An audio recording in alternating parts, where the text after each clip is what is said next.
We're live. Buenas tardes a todos. Es un gusto para nosotros estar con ustedes en este SME Talk que se relaciona a los concursos de diseño y planeamiento metálico y no metálico de SME.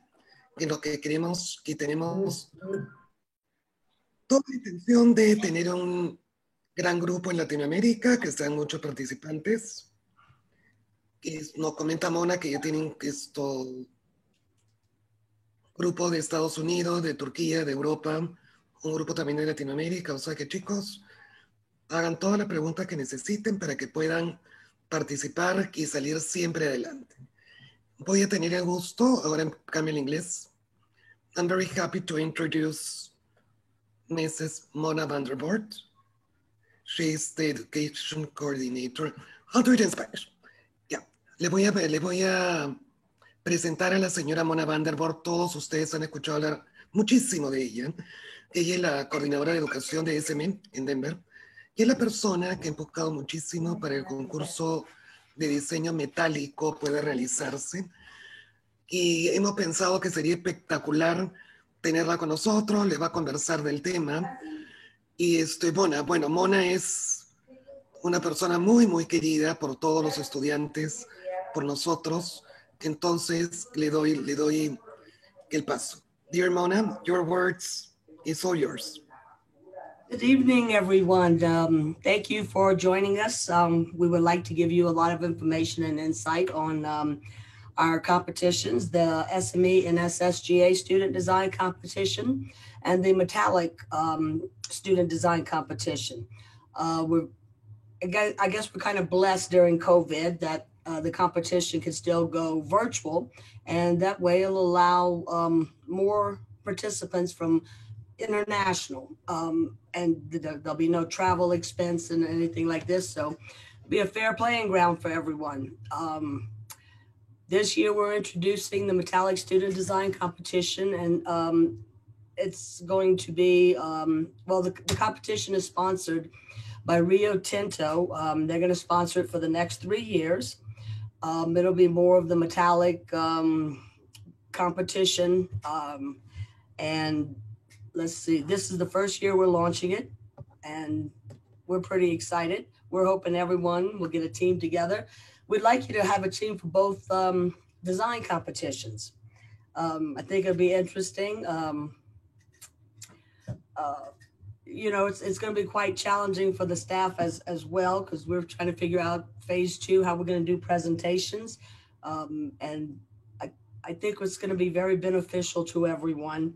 I hope all the universities participate, and we welcome you guys. Now I'm going to lead this into Andrew's story.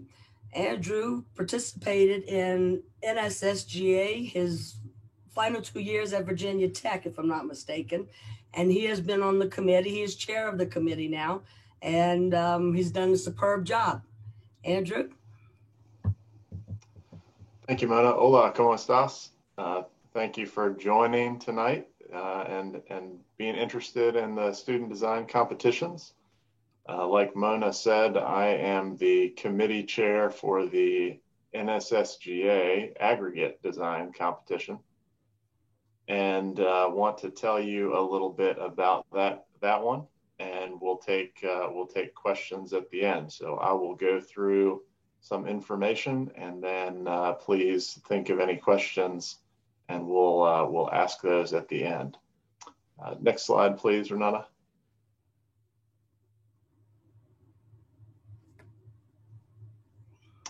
Next slide. So, quick introduction. The SME and NSSGA, which is the National Stone, Sand, and Gravel Association, which is a similar group to SME, but for the aggregate industry. Aggregates being the stone that's used in construction for foundations for buildings, concrete, asphalt, roads, that sort of thing.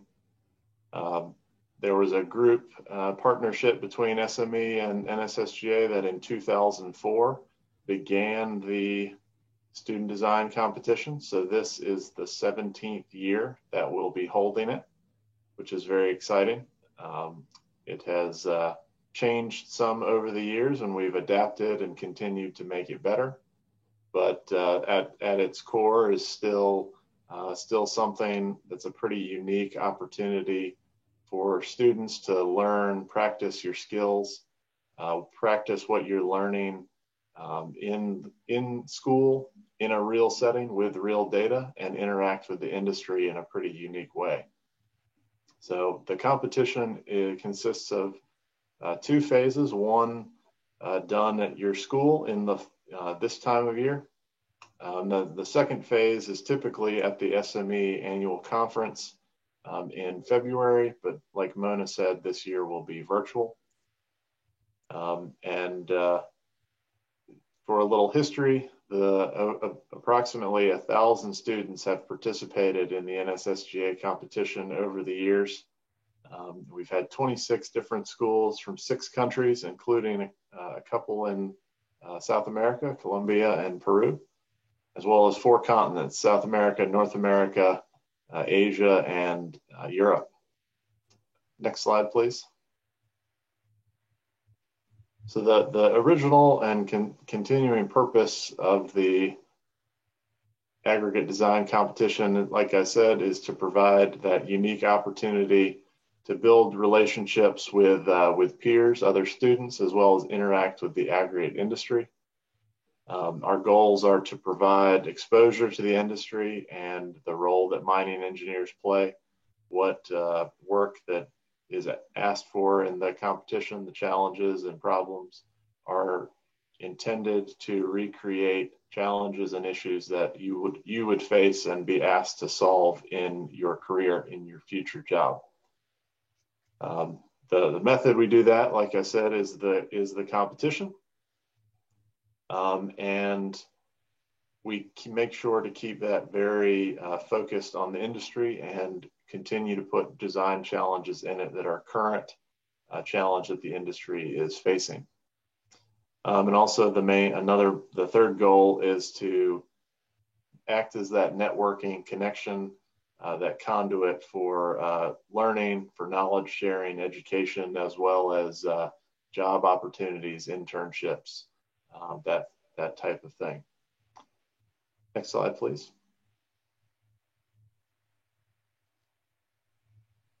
Some of the logistics. So a team can consist of up to 6 students. We've had teams who've had 5 students, can only find 5. Most teams have 6. As it is a significant challenge, I would certainly recommend trying to have a full 6 students. Student participants must be a member of SME, as well as a part of an aggregate related undergraduate degree program. A school can register as many teams as they choose. So you can have multiple teams participating in the aggregate design competition, as well as, like Mona suggested, you could have a team for the aggregate competition and the metallic competition, or multiple teams for both. Just depends on how many students you can put together. Each team must have an advisor to help oversee the problem and the rules. And that advisor must be connected to the school in some fashion, and an advisor can advise more than one team. Next slide. Like I mentioned, it's a 2-phase competition. So in phase 1, which is done in this time of year, September through November, your team will be given an aggregate focused mine design problem and data set.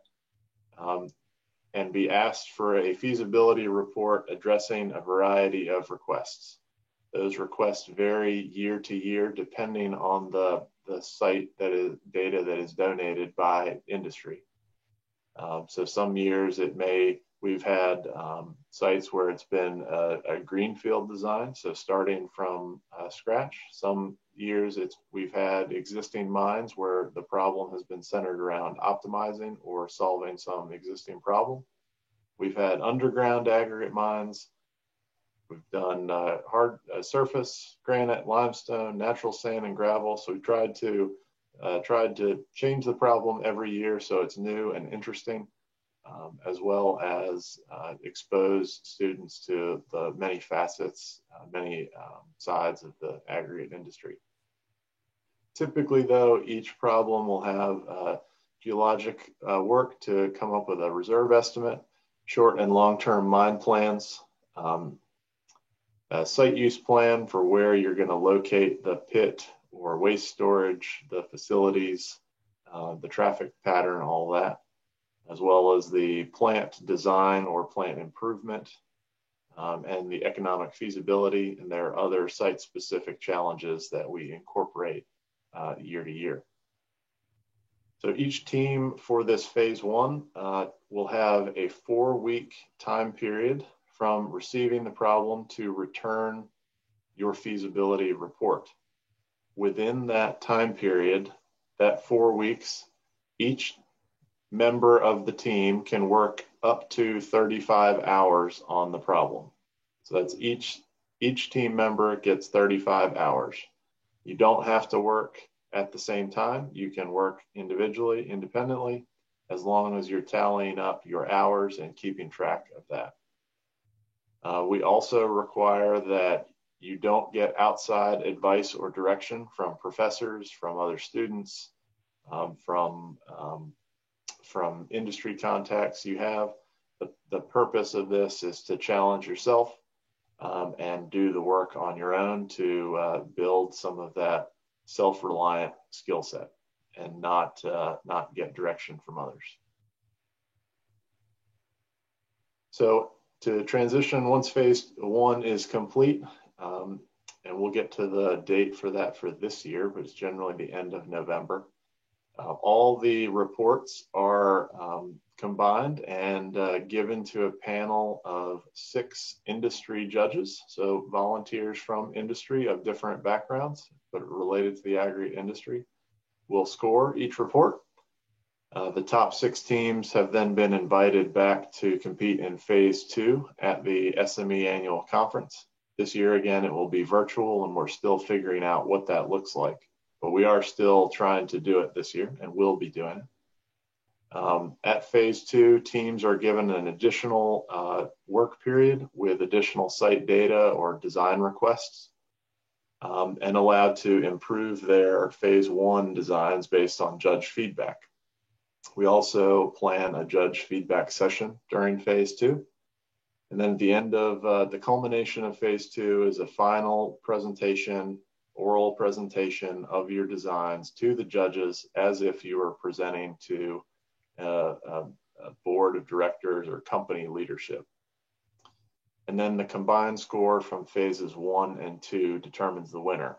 And part of that is to recreate the fact that in your career, your ability to write reports, to communicate in written ways, as well as your ability to take feedback, adapt your designs, and give in-person presentations are both important. So we use a combined score. And as I said, the phase 2 logistics are still being figured out, so more information will be shared on that when we know it. Next slide. On the timeline, phase 1 is currently going on right now, so teams can still register. And I believe around October 28th is the last day that you would have to register and have the 4-week period, full 4 weeks in which to work. You don't have to use the whole 4 weeks, so teams could sign up in the beginning of November if they could commit to getting it done by the 25th. We'll judge through the month of December. The judges will be doing their work, scoring all the reports and writing their feedback, and then the results will be announced on the 8th of January at the beginning of the year. And then we'll have phase 2 again during or in conjunction with the annual conference at the beginning of March of 2021. Next slide, please. So to help with this, we do provide some resources. So If there's an economic portion of the problem, we do provide the teams access to a costing database through CostMine, so you can look up any of that information. You also can use any publicly available resource, textbooks, the internet, other published resources, school notes, all that, as well as once you get to phase 2, part of what you win for getting to be part of phase 2, our SME and NSSGA do give each student the mining handbook and the aggregates handbook that can be utilized.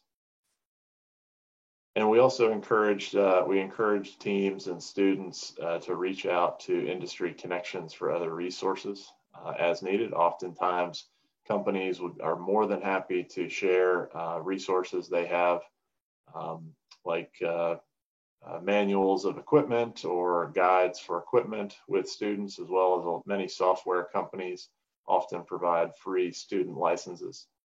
So this is part of the way we try to encourage students to build that connection with the industry through their schools. Next slide, please.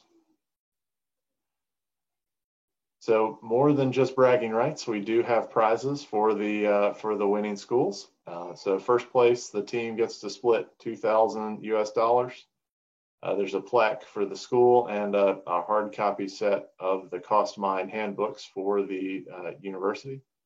Second prize is $1,500 US, and third prize is $1,000. And each phase 2 team gets to keep the SME and NSSGA handbooks.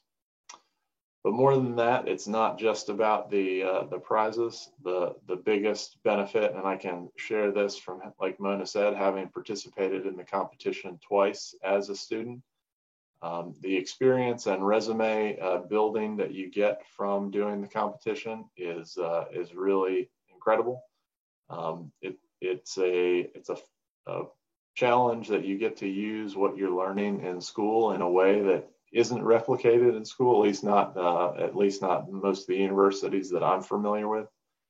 You get to put all that real application of what you're learning to the real world settings. Like I said, it is real data. It's a real site. Often one of the judges works for the site that we're talking about, so you can see how an engineer would actually solve a problem or think about a problem. That connection with industry is great. We've had a number of students get internships or full-time job offers through the connections they've made through the competition.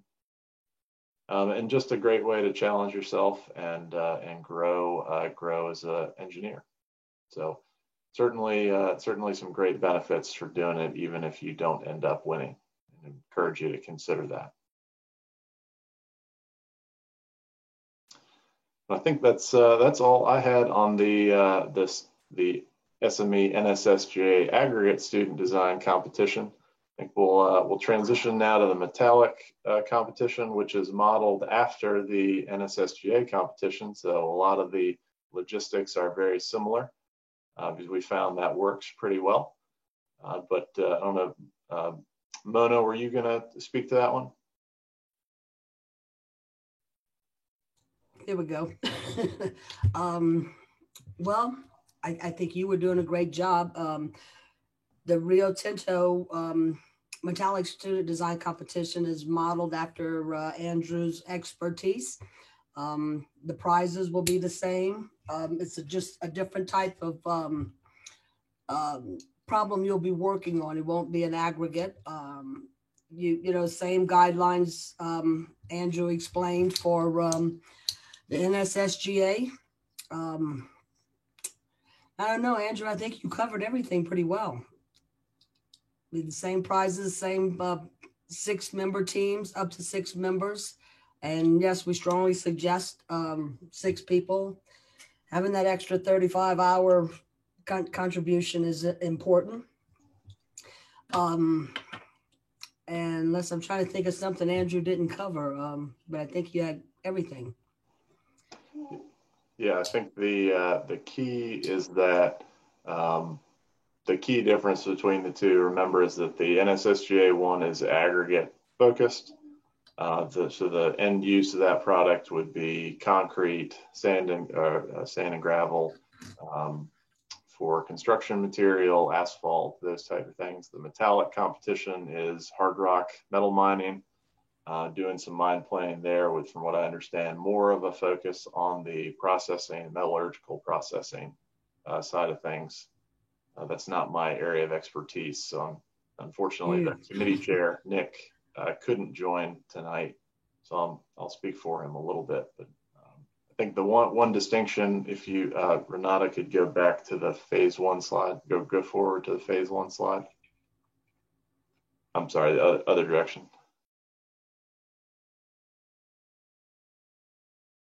One more. Thank you. Because of the different constraints or amount of time that it takes to do some of the work they're thinking, I think they're giving each student 40 hours instead of 35. I'll make that distinction. What's going on? I think, unless you had something else to I'd like to say about the metallic competition. The only other thing is the students will be provided with the cost mine manual.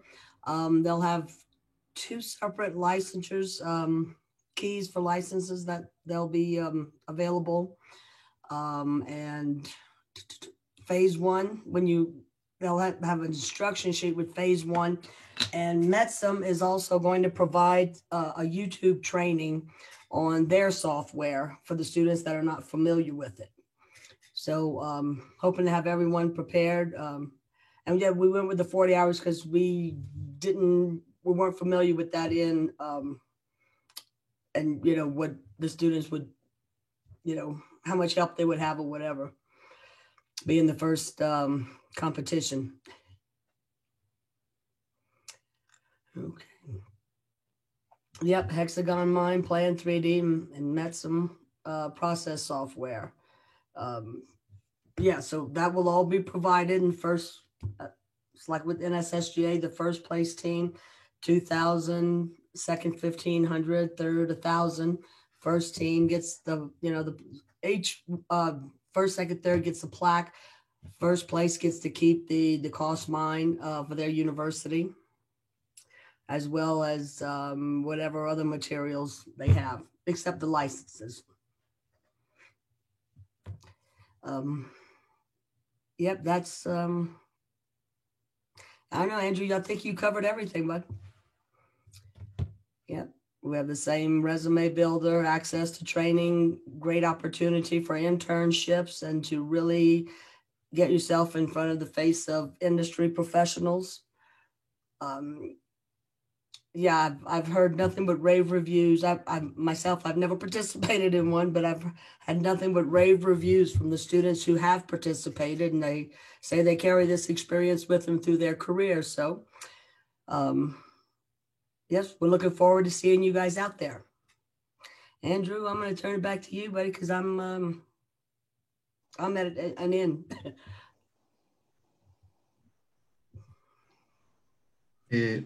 Thank you, Andrew. I can help you here with the question and answer section. Great, thanks, Luis. Okay. I think I see one question. I've got the chat window open now. I do see one question there. Well, I can answer that one while others are getting their questions together. The question was about the deposit. Is it going to be a deposit in the USA or in another country? This year, the deposit is in the U.S. It's a U.S. company who's donating the data, so it's in the U.S.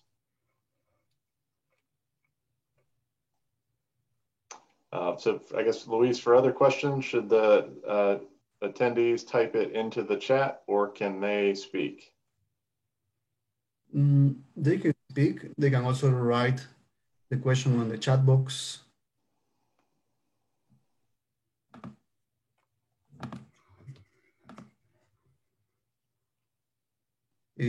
Buenas noches con todos. Si tienen consultas, por favor escríbanos en el chat o pueden solicitar también que abramos el micrófono para que puedan hacerla directamente a Andrew Estroy, que es el líder del concurso de diseño no metálico, y Mona también, que también está presente aquí, que también está en el comité del concurso de metálicos.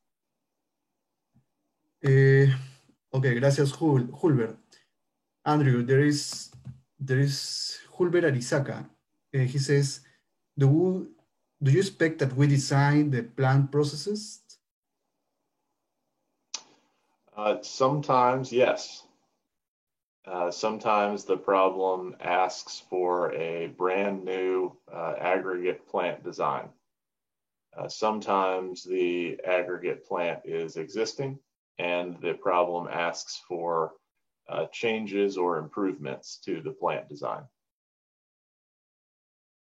Okay, thank you, Andrew.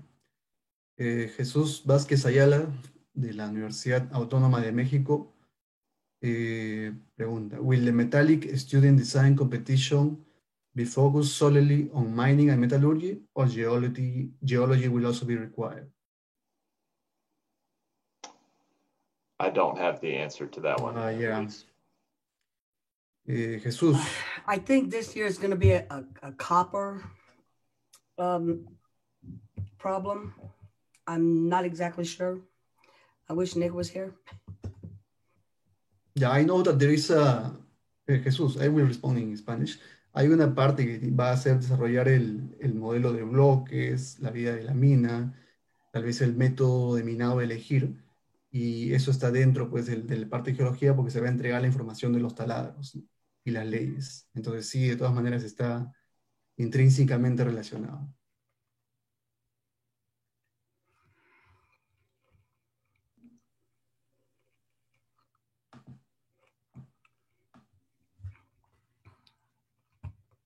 Ok, gracias, Jesús. ¿Más consultas? ¿Alguien más tiene consultas sobre los concursos? Ah, ok.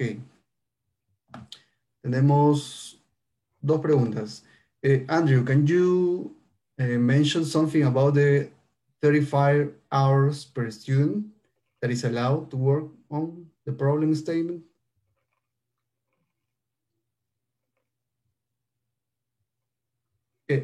Andrew, you're muted. Thank you. Okay. There you go.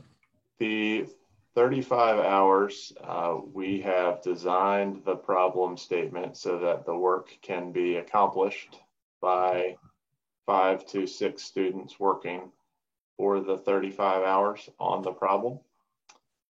I would suggest using some of that beginning time to understand the problem as a team, then divide up the work that is asked for and share the workload, and then make sure to leave some time for the report writing.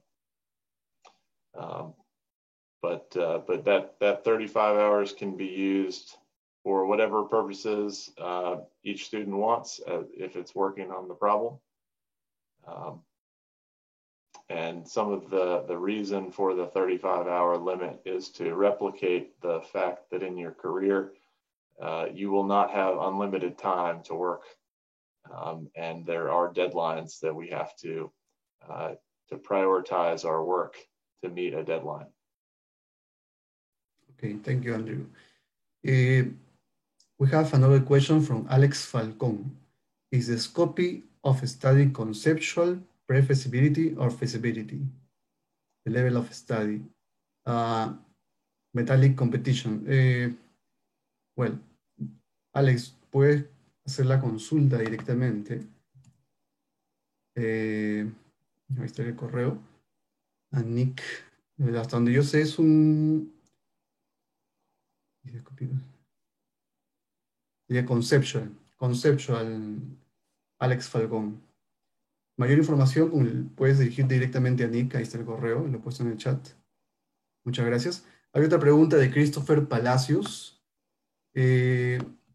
About past problem statements, Andrew. There is a point on the guideline, 2.5, that mentions the past problem statement. I think that it's good that you can mention that advantage for students. Yes, I do have a past problem statement that I can share. The company has allowed us to share with interested students. So Luis, do you have that problem statement? Yeah, I do. I do. Okay, so anyone can email Luis and he can share that with you, or email me and I can share that with you if you'd like to see an example. Okay. Eduardo Salcedo Hinojosa. The metallic design competition is going to be after this competition, or is it going to be held at the same time? Eduardo, ambos concursos corren paralelamente, no son comités distintos. Lo que sí puede hacer la universidad es enviar dos o más equipos a participar, ¿no? Uno para el de no metálicos y otro para el de metálico. Andrew, they are asking about the teams per university that can participate in the contest. You said that they can have up to 3. Can you please clarify that? Yes, they can have multiple teams at a university, say like an NSSGA, but they just have to understand they are competing against each other. Okay. Yeah. Yes, a team can have more than one, or school can have more than one team working on the same competition. The teams just can't work together. Right, they're competing. So they can have as many teams as they want for either competition or both. Thank you, Andrew. Pablo Altamirano. Hola, Pablo, ¿cómo estás? The team can be made up of members from different student chapters, or they must be from the same student chapter? The same university. University. Yes. Correct answer. They don't have to be in the student chapter, but they have to be members in good standing at the university. Mm-hmm. Okay, Jesus Ramirez, the companies, will the companies provide us the software, the mining software for a fixed period, or we need to buy them? The companies, the competition supplies the software and stuff you need. Okay. The metallic competition, Mona? Yeah, we have Metzum, and they're going to do the training, and Hexagon has a software that they'll be providing keys to. And the students have, like, from the time they start, they have 30 days. The license is good for 30 days.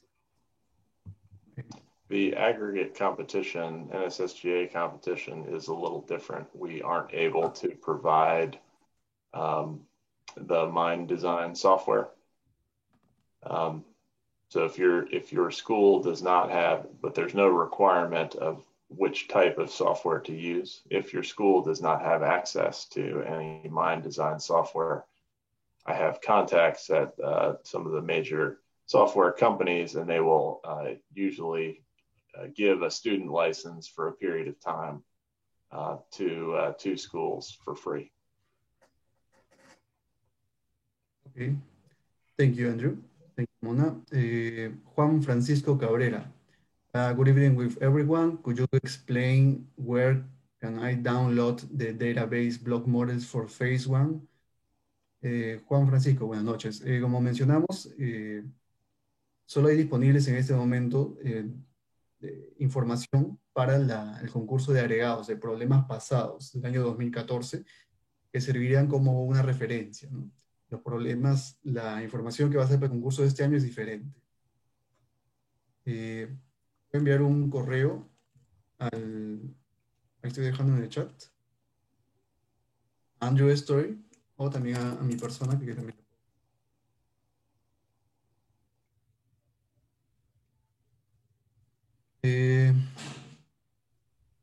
Michael Calixto Rivera.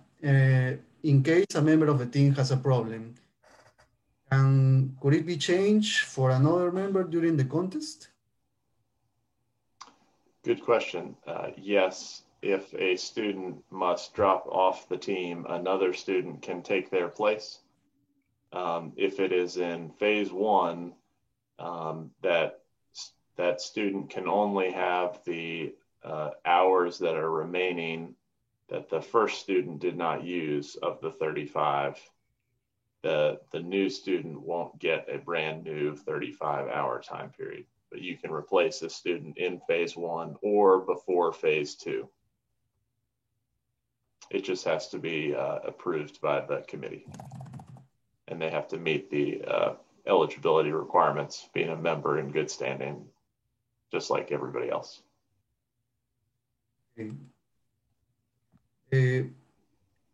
Michael Arturo, esa parte que preguntas, gracias por tu pregunta, está, si no me equivoco, está en las bases. Está mencionada tanto en las bases de agregados y el concurso de metálicos. Cambian a un miembro del equipo, deben enviar una carta, un correo a los chairs del comité para que ellos hagan el cambio también del concursante, ¿no? Eduardo Salcedo, ¿the advisor has to be a professor in our university, or can we invite another advisor? Is there any constraint in that regard? The advisor needs to be connected to the university in some way. It could be a professor, it could be another staff member, but needs to be connected to the university. Okay. Eduardo, no necesariamente tiene que ser profesor, pero sí relacionado al equipo, ¿no? A la universidad. Podría ser un egresado, si es lo que estás preguntando. Tenemos una pregunta de Turquía. One question from Turkey. How can we access to training for softwares? When will training start? Thank you. Nick Gao has that information there. He was working with Metzum to schedule 2 separate dates. And all the people that are registered, students that are registered for the metallic competition will be notified of the training dates. Jonathan Diaz. According to the metallic design competition, when phase 1 starts, are we going to receive the block model plus the real topography of the site, or just the block model? Block model plus the real topography. Jonathan, por favor, esa consulta específica hay que dirigirla con Nick. Renata, por favor, ¿puedes poner el siguiente slide, please? Justo, ahí están los correos del líder, del chair del concurso de no agregados y del concurso de metálicos, ¿no? Ahí pueden dirigir todas sus consultas, preguntas sobre las bases, algo que tal vez necesiten saber con esta pregunta de Jonathan Díaz. Dependiendo del concurso que desean participar, pueden escribir a estos correos directamente. Muchas gracias. Ok.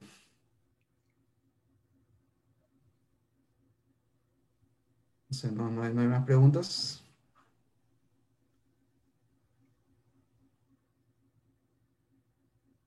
No, bueno. Damos por cerradas las preguntas. Agradecemos al público por su participación. Como mencioné, si ustedes desean ahondar en el tema de las bases, tal vez alguna pregunta técnica, el acceso al training de software, pueden dirigirse directamente a Nick Go y a Andrew Story, dependiendo del concurso que ustedes van a participar. Mona, please, would you like to say some closing words to wrap up this excellent presentation? Did you provide the link for each competition on the website? Yes, it was posted on social media, as well as some emailing campaigns by SME Latin America for both competitions. Okay, excellent. I hope everybody on the call signs teams up. We're looking forward to working with you guys.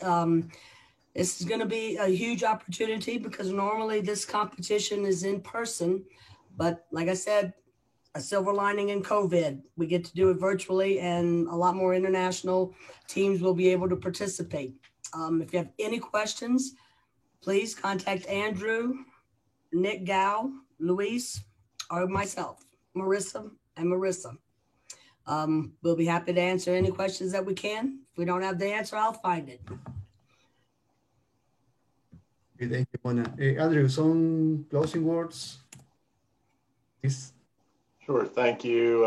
Thank you for joining and your interest. And I look forward to seeing your teams and seeing the work that you do and for phase one.